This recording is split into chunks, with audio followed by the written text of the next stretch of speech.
Nous devons comprendre la domination de l'égoïsme, la domination de l'égoïsme. La fascination de vivre pour le plaisir est la domination de l'égoïsme. N'y a-t-il jamais eu une société aussi égocentrique que celle-ci? Il n'y a jamais eu une société aussi égocentrique, aussi consommée par ses propres agendas. L'orgueil et l'égoïsme sont élevés et exaltés depuis des années et des années. Et les psychologues ont créé cette chose appelée l'estime de soi, idée satanique. Vous n'êtes pas aussi important que vous le pensez. Vous êtes beaucoup moins important que vous pensez. Vous êtes âme et esprit, nous le sommes tous. Vous n'êtes pas mieux que ce que vous pensez. Vous êtes bien pire que ce que vous pensez. C'est ce que vous êtes. Aux yeux de Dieu, vous êtes un pécheur inconcevable. À tes propres yeux, tu es quelque chose de merveilleux. Y a-t-il jamais eu une culture aussi égoïste? Je me souviens avoir regardé un match de football à la télévision il y a de nombreuses années et j'ai vu pour la première fois un footballeur qui a dopé dans la zone de fin. Regardez-moi. Cela ne s'était jamais fait. J'ai joué au football au collège. Quand je suis entré dans la zone pour marquer un but, j'ai laissé tomber le ballon et je suis retourné remercier mes coéquipiers.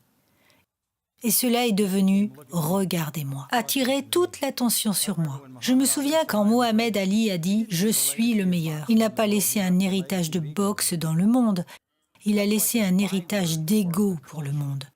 C'est comme un synonyme de la culture. Je suis le meilleur. Pourquoi?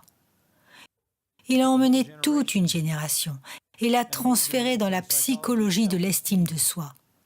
Dieu déteste l'orgueil, il déteste les yeux hautains, il détruit l'amour, il détruit les relations, chacune d'elles. Qui est le meurtrier de toutes les relations? L'orgueil. L'orgueil tue toutes les relations.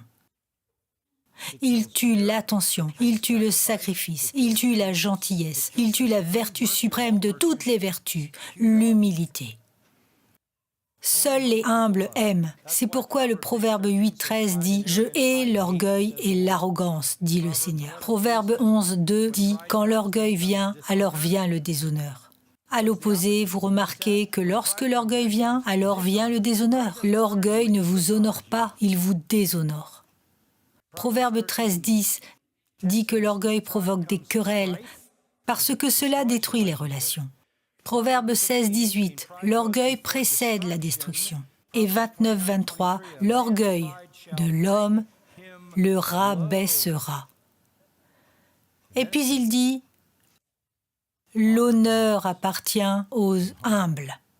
Jacques et Pierre ont tous deux dit dans le Nouveau Testament, Dieu exalte l'humble et rabaisse l'orgueilleux. Seuls les gens humbles aiment. Seuls les gens humbles construisent des bonnes relations. Nous avons une société totalement consumée par des gens qui recherchent leur propre exaltation et leur élévation personnelle.